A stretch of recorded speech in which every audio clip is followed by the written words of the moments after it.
बिस्मिल्लाहिर्रहमानिर्रहीम। Letter of credit में आप देखेंगे लेटर ऑफ क्रेडिट यानी कोई नाम नहीं, कोई स्पेसिफिक उसकी आइडेंटिटी नहीं कि जी ये बैक टू बैक है, ट्रांसफरेबल है, रिवॉल्विंग है, एट साइड है, यूजेंस है, कुछ नहीं, सिंपली लेटर ऑफ क्रेडिट। इसको स्टार्ट में कमर्शियल लेटर ऑफ क्रेडिट भी कहा जाता था और स्टैंडर्ड लेटर ऑफ क्रेडिट भी कहा जाता था और सिंपल लेटर ऑफ क्रेडिट भी कहा जाता था। इवन इसके साथ डॉक्यूमेंट्री भी नहीं लगाया जाता था कि ये डॉक्यूमेंट्री लेटर ऑफ क्रेडिट है या डॉक्यूमेंट्री इररेवोकेबल लेटर ऑफ क्रेडिट है या कंफर्म, कुछ नहीं, सिंपल लेटर ऑफ क्रेडिट। ये लेटर ऑफ क्रेडिट की इनिशियल स्टेज थी और ये स्टार्ट होती है बेसिकली, लेटर ऑफ क्रेडिट तो स्टार्ट होता है कोई 2000 BCE से। रोमन एम्पायर और इस तरह की जो सिविलाइजेशन थी वहाँ पर भी एलसी का कंसेप्ट था और उस वक्त जो रिच लोग होते थे वो लोगों से उनका गोल्ड लेके अपने पास स्टोर करते थे और उनको लोन देते थे या लोन के बदले में उनको एक अंडरटेकिंग देते थे, एक पेपर पे लिख के साइन कर देते थे, स्टैम्प कर देते थे कि जी ये मेरी गारंटी है, इसका इतनी अमाउंट का गोल्ड मेरे पास पड़ा है, तो अगर ये इस अमाउंट के अंदर कुछ परचेज करना चाहता है तो उसकी पेमेंट मैं कर दूंगा। तो ये लेटर ऑफ क्रेडिट की इनिशियल स्टेज थी जो फिर चलती चलती चलती आगे करंट टाइम तक गई। और अभी जो करंट लेटर ऑफ क्रेडिट की सिचुएशन चल रही है, ये मॉडर्न बैंकिंग आप इसको कह रहे हैं, ये कोई 17वीं सदी से शुरू हुई और इससे पीछे 13वीं सदी में बैंकिंग का आगाज हुआ। जो फिजिकली बैंक जो भी काम कर रहे हैं, इस तरह की बैंकिंग का सिस्टम 13वीं सदी से स्टार्ट हुआ और 17वीं सदी में लेटर ऑफ क्रेडिट इंट्रोड्यूस हुआ जो करंट टाइम में चल रहा है। और उस वक्त इसको letter of credit, commercial letter of credit या स्टैंडर्ड लेटर ऑफ क्रेडिट कहा जाता था। कोई डॉक्यूमेंट्री लेटर ऑफ क्रेडिट नहीं, कोई अदर वर्ड, कोई स्पेसिफिक टर्म इसके साथ नहीं लगती थी और उस वक्त इसको जो लेटर ऑफ क्रेडिट होता था, ये बेसिकली एक गारंटी होती थी जो एक्सपोर्टर या सप्लायर लोकली या मुल्क से बाहर, दोनों उनकी ये अंडरस्टैंडिंग होती थी कि इस लेटर ऑफ क्रेडिट के पीछे बैंक ने एक लोन सैंक्शन करके रखा हुआ है।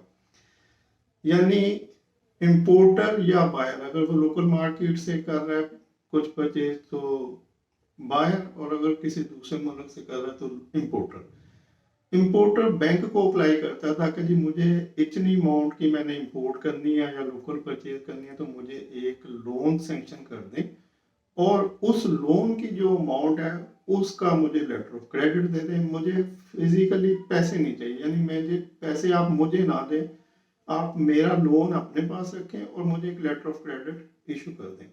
तो वो लेटर ऑफ क्रेडिट मैं उस बंदे को दूंगा जिससे मैंने कुछ खरीदना है लेकिन वो मुझ पर ट्रस्ट नहीं कर रहा। अब जिसने सप्लाई देनी थी, जो बेच रहा है, वो भी उस पर ट्रस्ट नहीं कर रहा कि जी अगर मैं तुम्हें चीज़ें भेज दूं और तुम बाद में भाग जाओ, और खरीदने वाला कह रहा है कि भी मैं तुम्हें पेमेंट कर दूं और तुम बाद में चीज़ें भिजवाओ ना या गलत भिजवा दो या इन्फीरियर क्वालिटी भिजवा दो तो मैं क्या कर सकता हूँ। तो इसलिए फिर जो भी बायर या इंपोर्टर होता था वो बैंक जाता था, बैंक से एक लोन सैंक्शन करवाता था और लोन सैंक्शन करवाने के लिए वही पीछे वो कुछ मॉर्टगेज रखता होगा, कुछ गोल्ड उनको उनके लॉकर में या उनकी कस्टडी में देता होगा या कुछ और जो भी उस वक्त सिस्टम में होगा कि लोन किस तरह से अप्रूव होता है। जैसे करंट टाइम में अगर आपने कुछ लोन लेना है तो कितनी अमाउंट का है, कि क्या बैंक की टर्म्स एंड कंडीशन हो सकती है उसके पीछे, तो ये वेरी करता है अमाउंट टू अमाउंट के अमाउंट का वॉल्यूम कितना है। तो ऐसे ही वहाँ पे भी कोई सिस्टम होगा उनका कि जी अगर आपने एक लोन लेना है तो उसकी ये टर्म्स एंड कंडीशन है। तो बार वो एक सेपरेट इशू है, लेकिन कोई भी इंपोर्टर पहले लोन सैंक्शन करवाता था, फिर वो लोन लेता नहीं था बल्कि उस लोन की equivalent letter of credit issue करवा देता था। वो लेटर ऑफ क्रेडिट जाता था एक्सपोर्टर को या सप्लायर को। अगर लोकल मार्केट है तो सप्लायर होगा, अगर कहीं और से तो एक्सपोर्टर होगा। तो दोनों दोनों किस्म की ट्रांजैक्शन होती है, इसलिए मैं बार बार कह रहा हूँ कि सप्लायर भी हो सकता है, एक्सपोर्टर भी हो सकता है उसमें। तो अब वो जो एक्सपोर्टर होगा एक्सपोर्टर जिसको वो लेटर ऑफ क्रेडिट मिलता था, उसको ये ट्रस्ट होता था कि इस लेटर ऑफ क्रेडिट के पीछे ऑलरेडी बैंक एक लोन इतनी अमाउंट का इसको सैंक्शन कर चुका है और उसकी रकम वो बैंक के पास पड़ी है। ये जो उस वक्त से जो ट्रस्ट बैंक के ऊपर डेवलप हुआ है कि लेटर ऑफ क्रेडिट को वो समझते थे कि इतनी अमाउंट का लोन इंपोर्टर का बैंक में पड़ा है, यानी बैंक के पास उतनी पेमेंट पड़ी है, तो बैंक हमें पेमेंट करेगा। उसके बाद उनका इंपोर्टर से तलक नहीं रहता था। तो अब वो ट्रस्ट जो है बैंक के ऊपर होता था। और उस ट्रस्ट की दूसरी रीजन ये होती थी कि लोन इसका अवेलेबल है, इतनी अमाउंट का लोन बैंक ऑलरेडी इसको दे चुका है। तो इस तरह से ये लेटर ऑफ क्रेडिट की प्रैक्टिस शुरू हुई और एक्सपोर्टर शिपमेंट कर देता था और इंपोर्टर को डॉक्यूमेंट्स भिजवाता था जिसने लेटर ऑफ क्रेडिट इशू किया हुआ है कि जी ये मैंने डॉक्यूमेंट्स आपके लेटर ऑफ क्रेडिट के अकॉर्डिंगली बना दिए हैं, तो मुझे आप इतनी अमाउंट ट्रांसफर कर दें। तो ये वो इनिशियल स्टेज थी जब एलसी का जो मॉडर्न टाइम में एलसी है उसका आगाज हुआ और उस वक्त इस एलसी को सिंपल लेटर ऑफ क्रेडिट कहा जाता था, या इसको कमर्शियल लेटर ऑफ क्रेडिट भी कहा जाता था, या फिर स्टैंडर्ड लेटर ऑफ क्रेडिट भी कहा जाता था। जो लोग समझते हैं कि जी LC letter of credit at sight जो है ये स्टैंडर्ड एलसी है, तो ये गलत कंसेप्ट है। Letter of credit at sight जो है वो लेटर ऑफ क्रेडिट की एक टर्म है, यानी जब हम टाइप है, जब हम कहते हैं type of letter of credit, तो उसमें फिर हम स्टार्ट करते हैं कि letter of credit at sight, letter of credit usance letter of credit, transferable letter of credit, revocable, irrevocable, revolving, back to back. तो इस तरह से फिर वो जितनी भी डिफरेंट स्पेसिफिक टर्म्स हैं वो उसके साथ यूज होती रहती हैं। तो जो एलसी एट साइट है ये भी एक type of letter of credit है। ये सिंपल जो letter basic letter of credit था, जो जहाँ से स्टार्ट हुआ लेटर ऑफ क्रेडिट, ये एलसी एट साइट वो लेटर ऑफ क्रेडिट नहीं है। तो लेटर ऑफ क्रेडिट मतलब अभी उसके ऊपर काम नहीं हो रहा। फिर जब specific letter of credit formulate होना शुरू हो गए तो उनमें जो फिर सबसे ज्यादा वर्केबल लेटर ऑफ क्रेडिट है वो letter of credit at sight है और लेटर ऑफ क्रेडिट यूजेंस है।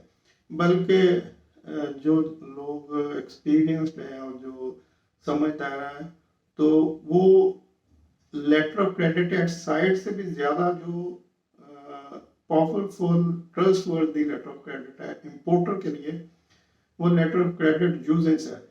हाँ, उसके अंदर आप 30 डेज का टाइम लें, लेस देन 30 डेज का टाइम लें, कुछ भी लें, जब आप यूजेंस लेटर ऑफ क्रेडिट लेंगे तो उस वक्त ये फायदा होता है कि आप पेमेंट उस वक्त करते हैं जब कंसाइनमेंट आपके हाथ आ चुकी होती है। Letter of credit at sight जो होता है उसकी पेमेंट आप डॉक्यूमेंट्स के अगेंस्ट करते हैं और शिपमेंट आपके हाथ बाद में आती है कुछ हफ्ता 10 दिन के बाद। तो जबकि यूजेंस लेटर ऑफ क्रेडिट जो होता है वहाँ पर आपको पेमेंट बाद में करनी होती है, यानी 30 डेज, 60 डेज, 90 डेज जो भी टर्म्स है। जबकि कंसाइनमेंट उससे पहले आपके हाथ आ चुकी होती है, तो आप अब उसकी क्वालिटी, क्वांटिटी, उसकी जो भी आप देखना चाहते हैं, जो आपने ऑर्डर किया था क्या वही चीज़ है, तो ये सब चीज़ें फिर आप ज़्यादा इंपोर्टर के हिसाब से ये एक ज़्यादा सिक्योर लेटर ऑफ क्रेडिट होता है। तो इसको कंटिन्यू रखेंगे आगे, letter of credit at sight और लेटर ऑफ क्रेडिट यूजर्स क्या होता है। Hope for understanding. Thank you.